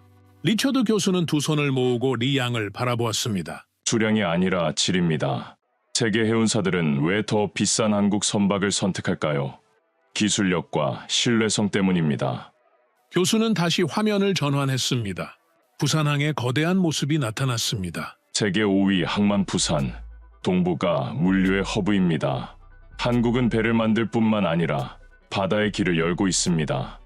청중들은 점점 더 긴장된 표정으로 교수의 발표를 지켜보았습니다. 여러분, 대한민국은 이제 바다 위에 깃발을 꽂았습니다. 그리고 그 깃발 아래로 세계 무역이 흐르고 있습니다. 리처드 교수는 단상 위에서 갑자기 걸음을 멈추었습니다. 화면이 어두워지며 한국의 K2 흑표 전차가 질주하는 영상이 나타났습니다. 여러분, 전쟁의 역사에서 약소국은 항상 무기를 수입했습니다. 생존을 위해 강대국에 의존할 수밖에 없었죠. 교수는 화면을 가리키며 계속했습니다. 하지만 한국은 달랐습니다. 그들은 무기 수입국에서 무기 제조국으로, 그리고 이제는 무기 수출국으로 변모했습니다. 폴란드 국방 관계자가 자리에서 일어났습니다. 저희는 최근 K2 전차 1000준대와 FA-50 경공격기 48대를 구매했습니다. 말 그대로 폴란드 육군과 공군을 한국 무기로 재무장하고 있죠. 리처드 교수는 의미심장한 표정으로 고개를 끄덕였습니다. 폴란드뿐만이 아닙니다. K9 자주포는 이미 핀란드, 노르웨이, 인도, 터키, 호주에서 운용 중입니다. 얼마 전에는 이집트가 200대를 주문했죠. 화면이 바뀌어 KF-21 보람의 전투기가 나타났습니다. 이 전투기는 한국이 독자 개발한 4.5세대 전투기입니다. 인도네시아는 이미 공동 개발에 참여했고 다른 여러 나라들이 관심을 보이고 있습니다. 미국 국방부 관계자가 불안한 듯 질문했습니다. 교수님, 그렇다면 한국의 방산 수출 규모는 얼마나 됩니까? 리처드 교수는 화면을 전환했습니다. 세계 방산 수출 순위 차트가 나타났습니다. 2022년 한국은 세계 8위 방산 수출국으로 도약했습니다.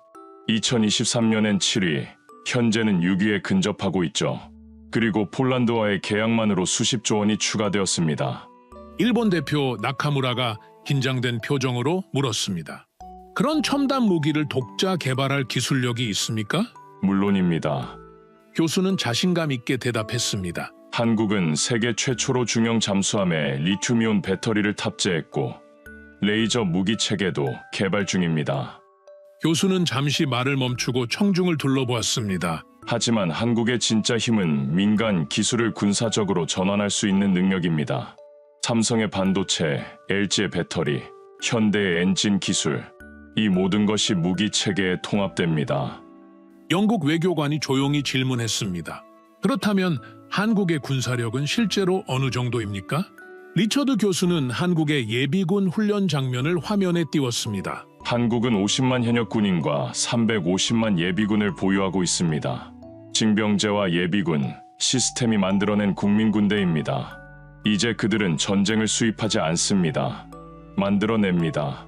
리처드 교수는 청중 가까이 다가와 작은 반도체 칩 하나를 들어 올렸습니다. 이 작은 물건이 세계를 지배한다고 해도 과언이 아닙니다.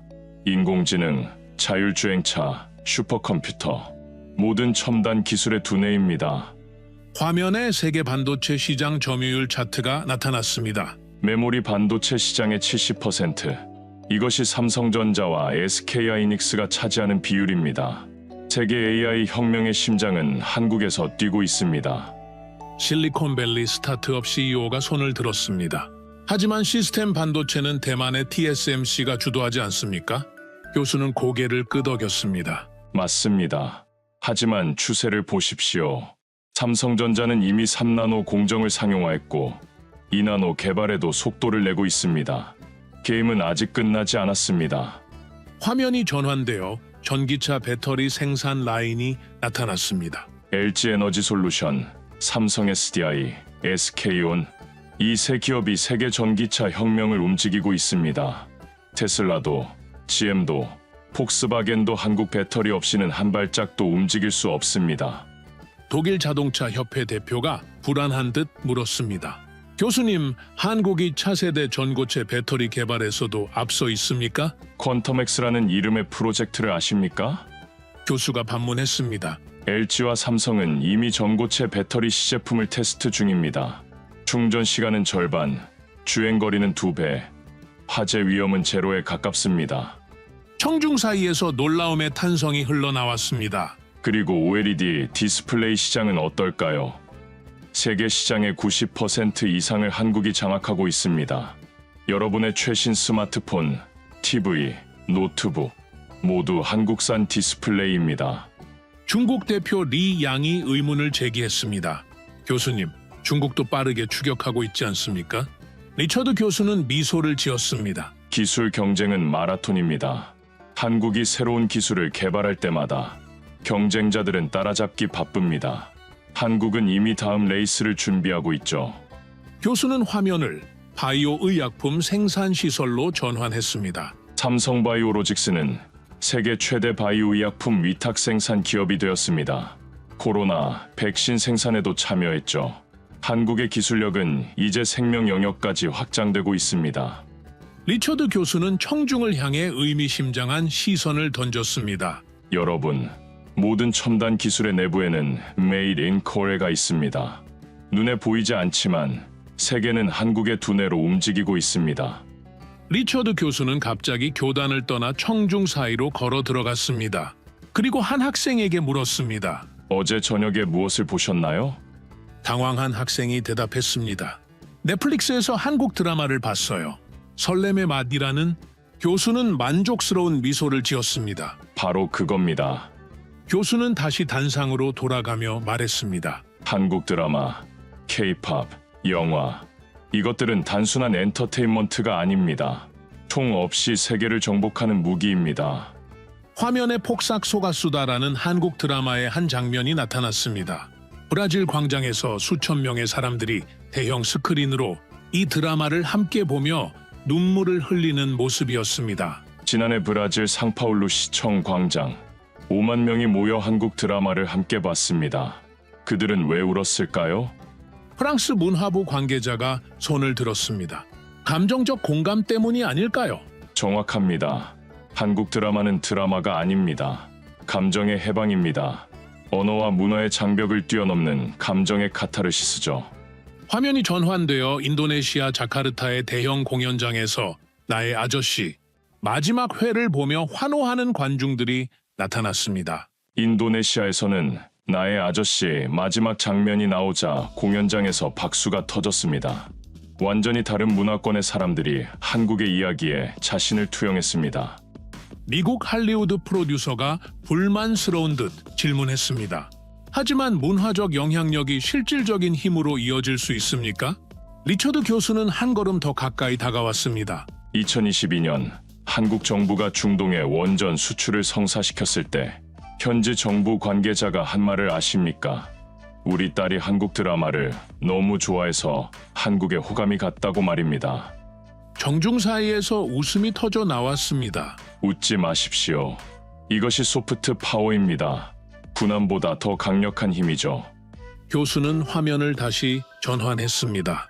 전 세계 곳곳에서 K-팝 댄스를 추는 젊은이들의 모습이 나타났습니다. 중동에서 아프리카까지, 남미에서 유럽까지 한국 문화는 국경을 초월하고 있습니다. 한국어를 배우는 외국인이 매년 30%씩 증가하고 있고 한국 대학에 유학 오는 학생들도 급증하고 있죠. 일본 대표 나카무라가 의문을 제기했습니다. 교수님, 문화적 인기는 일시적인 현상일 수 있지 않습니까? 리처드 교수는 고개를 천천히 저었습니다. 나카무라 씨, 이건 트렌드가 아닙니다. 이미 20년 이상 지속되어 온 현상입니다. 한국은 문화를 산업화했고 국가 브랜드로 승화시켰습니다. 교수는 마지막 슬라이드를 보여주었습니다. 한국 문화 콘텐츠 수출액 그래프였습니다. 한국 문화 콘텐츠 수출액은 매년 20% 이상 성장하고 있습니다. 이건 단순한 엔터테인먼트가 아닙니다. 총 없이 세계를 움직이는 가장 조용하고 가장 무서운 무기입니다. 그게 한국의 문화입니다. 리처드 교수는 묵직한 침묵 속에서 천천히 단상 중앙으로 걸어 나왔습니다. 화면에 4개의 사진이 나란히 떠올랐습니다. 미국, 중국, 일본, 러시아의 국기였습니다. 여러분, 역사적으로 약소국은 이 네 강대국 중 하나를 선택해야 했습니다. 그리고 그들의 명령에 예스라고 대답해야 했죠. 교수는 잠시 청중을 바라보았습니다. 하지만 한국은 달랐습니다. 그들은 모두에게 노라고 말했습니다.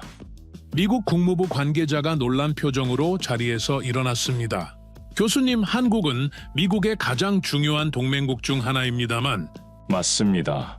그러나 2022년 미국 반도체법이 통과됐을 때 삼성과 SK하이닉스는 무엇을 했습니까? 청중 사이에서 불편한 웅성거림이 일었습니다. 그들은 핵심 기술 자료 공유를 거부했습니다. 동맹국에게도 기술 주권을 양보하지 않았죠. 화면이 전환되어 중국의 사드 보복 관련 뉴스 영상이 나타났습니다. 2016년 중국은 한국의 사드 배치의 경제 보복으로 대응했습니다.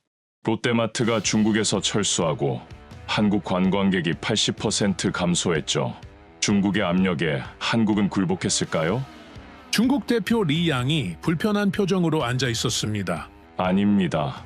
한국은 사드를 철수시키지 않았습니다. 그리고 놀랍게도 중국 시장 의존도를 줄이기 시작했죠. 교수는 다음 화면으로 넘어갔습니다. 일본과의 무역 분쟁 장면이었습니다. 2019년 일본이 한국의 핵심 소재 수출을 규제했을 때 모두가 한국 반도체 산업이 무너질 거라 예상했습니다. 그러나 한국은 어떻게 대응했습니까?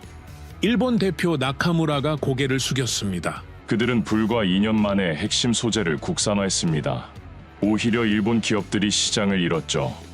리처드 교수는 마지막으로 러시아, 우크라이나 전쟁 영상을 보여주었습니다. 러시아의 우크라이나 침공 때 많은 아시아 국가들이 중립을 유지했습니다. 하지만 한국은 독자적인 제재를 가했습니다. 심지어 러시아와의 오랜 경제 협력에도 불구하고 말이죠. 프랑스 외교관이 질문했습니다. 교수님, 이렇게 강대국들에게 맞서는 한국의 자신감은 어디서 오는 걸까요? 리처드 교수는 사색에 잠긴 듯 잠시 침묵했습니다. 기술력과 경제력도 있지만 더 중요한 것은 국가 정체성입니다. 한국은 수천 년 동안 강대국에 둘러싸여 생존해왔습니다. 그 과정에서 독립적인 국가 DNA가 형성된 거죠. 교수는 마지막 슬라이드를 보여주었습니다. 세계 지도 위에 고립된 한국의 모습이었습니다. 이제 한국은 명령을 받는 나라가 아닙니다. 스스로 판단하는 나라입니다. 그리고 그 판단은 오직 하나의 기준에 따릅니다. 바로 국익입니다. 리처드 교수는 천천히 단상 위를 걸었습니다. 그의 얼굴에는 이제 심각한 표정이 어려 있었습니다. 지난 수십 년간 세계는 소수의 강대국이 이끄는 방향으로 움직였습니다. 미국이 정책을 바꾸면 세계가 따랐고 중국이 결정을 내리면 아시아가 흔들렸습니다. 교수는 잠시 멈췄다가 청중을 향해 고개를 들었습니다. 하지만 이제 그 흐름이 바뀌고 있습니다. 한국이 움직이면 세계가 반응합니다. 독일 전략가가 의문을 제기했습니다. 작은 나라가 어떻게 세계의 흐름을 바꿀 수 있습니까? 리처드 교수는 화면을 전환했습니다. 세계 핵심 산업별 한국의 영향력을 보여주는 도표였습니다. 작은 나라라고요? 반도체, 배터리, 조선, 디스플레이, 이 모든 산업에서 한국은 결코 작지 않습니다.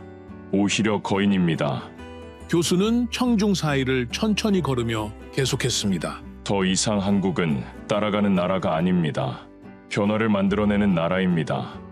영국 금융 전문가가 손을 들었습니다. 교수님, 구체적인 사례가 있을까요? 물론입니다. 몇 년 전 한국의 반도체 기업들이 차세대 메모리 투자를 결정했을 때 전 세계 기술 투자 방향이 바뀌었습니다. 한국의 전기차 배터리 표준이 글로벌 스탠다드가 되었고 한국의 문화 콘텐츠는 세계 엔터테인먼트 산업의 방향을 재정의했습니다. 미국 전략가가 불안한 듯 질문했습니다. 그렇다면 미래의 세계 질서에서 한국의 위치는 어떻게 될까요? 리처드 교수는 의미심장한 미소를 지었습니다. 더 이상 강대국과 약소국이라는 이분법은 유효하지 않습니다. 한국은 새로운 범주의 국가입니다. 핵심 국가라고 부를 수 있겠죠. 화면이 전환되어 세계 지도가 나타났습니다. 주요 산업별로 핵심 결정권을 가진 국가들이 표시되어 있었고 한국이 여러 영역에서 빛나고 있었습니다. 한국이 방향을 전환하면 세계의 중심축이 움직입니다. 이제 세계는 한국의 결정에 귀를 기울이고 있습니다. 일본 대표 나카무라가 마지막 질문을 던졌습니다. 그렇다면 교수님, 한국은 이 새로운 힘을 어떻게 사용할 것이라고 보십니까? 리처드 교수는 청중을 둘러보며 천천히 대답했습니다. 역사가 그 답을 알려줍니다. 한국은 전통적으로 침략자가 아니라 건설자였습니다. 그들은 자신의 힘을 과시하기보다 가치를 창출하는 데 집중해 왔습니다. 교수는 마지막 슬라이드를 띄웠습니다. 단 한 문장이었습니다. 한국이 멈추면 세계가 멈춥니다. 그리고 지금 그 진실을 세계는 조용히 인정하고 있습니다. 청중 사이에서 숨막히는 침묵이 이어졌습니다. 일본 대표단은 굳은 표정으로, 중국 대표단은 노트북을 급히 닫으며 서둘러 자리를 정리했습니다. 리처드 교수는 마이크를 내려놓기 전 마지막 한마디를 덧붙였습니다. 대한민국, 당신이 생각한 것보다 훨씬 더 강한 나라입니다. 리처드 교수의 마지막 말이 끝나자 당당 전체가 잠시 숨막히는 침묵에 빠졌습니다. 그리고 갑자기 기자들의 질문이 폭우처럼 쏟아졌습니다. 교수님, 이 발표가 미국의 공식 입장을 반영하는 겁니까? 한국의 이러한 영향력이 중국과의 관계에 어떤 영향을 미칠까요? 일본은 이러한 한국의 부상에 어떻게 대응할 것으로 보십니까? 교수는 손을 들어 조용히 해달라는 신호를 보냈습니다. 강당이 다시 조용해졌습니다. 제 발표는 개인적인 연구, 결과에 기반한 것입니다. 다만 사실에 근거한 분석이라는 점을 강조하고 싶습니다. 일본 대표단이 굳은 표정으로 일어나 퇴장하기 시작했습니다. 그들의 얼굴에는 긴장과 불안이 역력했습니다. 중국 대표단은 서둘러 노트북을 접고 서류를 챙기며 휴대폰으로 급하게 통화를 시작했습니다. 누군가에게 긴급 보고를 하는 듯했습니다. 미국 대표단은 자리에 앉아 있었지만 그들 사이에서 급박한 속삭임이 오갔습니다. 위기 관리 모드로 전환한 듯했습니다. 유럽 대표들은 서로 놀란 눈빛을 교환하며 메모를 비교하고 있었습니다. 리처드 교수는 이 모든 반응을 차분히 지켜보았습니다. 그리고 마지막으로 청중을 향해 말했습니다. 여러분, 오늘 제가 전달하고자 한 메시지는 단 하나입니다. 세계는 변하고 있고 그 변화의 중심에 한국이 있다는 것입니다. 교수는 서류를 정리하며 덧붙였습니다. 모든 강대국은 언젠가 약해지고 모든 약소국은 언젠가 강해집니다. 한국은 그 언젠가가 바로 지금임을 증명하고 있습니다.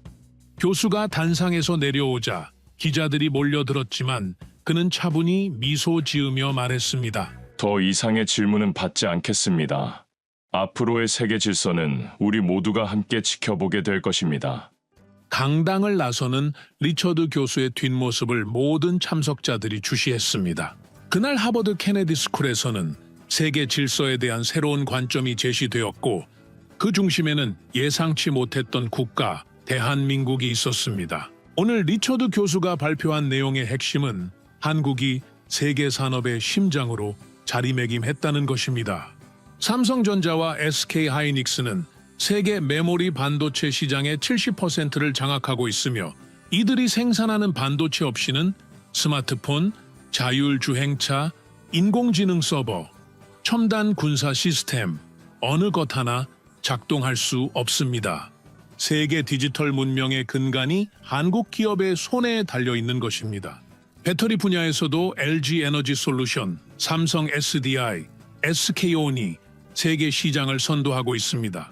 테슬라, GM, 폭스바겐 같은 세계적 자동차 기업들이 한국산 배터리에 의존하고 있으며 전고체 배터리 같은 차세대 기술 개발에서도 한국 기업들이 앞서 나가고 있습니다. 전기차 혁명을 움직이는 심장 역시 한국에서 뛰고 있는 것입니다. 조선 분야에서 한국은 명실상부한 세계 1위입니다. 현대중공업, 삼성중공업, 대우조선해양은 초대형 컨테이너선과 LNG선 시장의 80%를 장악하고 있습니다. 세계 무역의 90%가 바다를 통해 이루어지는 상황에서 한국은 글로벌 물류의 핵심 동맥을 만들어내는 국가가 되었습니다. 국방 분야에서도 한국은 자주 국방을 넘어 무기 수출국으로 급부상했습니다.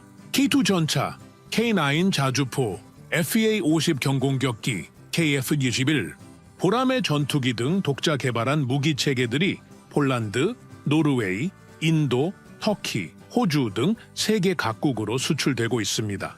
과거 무기를 수입하던 나라가 이제는 전쟁을 제조하는 나라로 변모한 것입니다. 한국의 문화적 영향력도 놀라운 수준에 이르렀습니다. 한국 드라마와 K-팝은 언어와 문화의 장벽을 뛰어넘어 전 세계인의 감정을 사로잡고 있습니다. 브라질 광장에서 폭삭 소가수다를 함께 보며 울고 인도네시아에서 나의 아저씨에 환호하는 모습은 한국 문화의 세계적 영향력을 보여주는 단적인 예입니다. 이는 단순한 엔터테인먼트가 아니라 감정의 해방이자 총 없이 세계를 정복하는 무기가 되었습니다. 외교적으로도 한국은 주목할 만한 독립성을 보여주고 있습니다. 미국 반도체법에 대해서는 핵심 기술 자료 공유를 거부했고 중국의 사드 보복에도 굴복하지 않았습니다. 일본의 수출 규제에는 기술 국산화로 대응했으며 러시아의 우크라이나 침공에는 독자적인 제재를 가했습니다. 이제 한국은 명령을 받는 나라가 아니라 스스로 판단하는 나라, 국익을 최우선으로 하는 전략국으로 자리매김했습니다. 한국은 더 이상 따라가는 나라가 아닙니다. 세계는 한국의 결정에 귀를 기울이고 한국의 움직임에 반응하는 시대가 되었습니다. 한국이 멈추면 세계가 멈춘다는 말은 과장이 아닌 현실이 되었고 세계는 그 진실을 조용히 인정하고 있습니다. 대한민국, 당신이 생각한 것보다 훨씬 더 강한 나라입니다. 오늘 영상 어떠셨나요? 지금 대한민국은 산업의 핵심에서 세계 공급망을 지휘하고 국방에서는 스스로를 지키며 다른 나라를 지켜주는 힘을 갖춘 나라가 되었습니다. 외교에서는 강대국에도 노라고 말할 수 있는 결정을 내리고 문화에서는 세계를 울리고 웃게 하는 감정의 수도가 되었으며 전략적으로는 전 세계가 예의주시하는 가장 작지만 가장 강한 변수로 떠올랐습니다. 그리고 이 모든 변화의 중심에는 우리 대한민국이 있습니다. 흐름을 따르던 나라에서 흐름을 바꾸는 나라로. 한국이 없으면 세계가 멈춥니다. 오늘의 사연은 여기까지입니다. 구독과 좋아요는 영상 제작에 아주 큰 힘이 됩니다. 지금까지 감동테라스 저는 소희였습니다. 오늘도 우리 구독자님들의 가정에 따뜻한 행복이 가득하시길 진심으로 바라겠습니다. 긴 영상 끝까지 시청해주셔서 정말 감사합니다. 내일 더 좋은 이야기로 찾아뵙겠습니다. 감사합니다.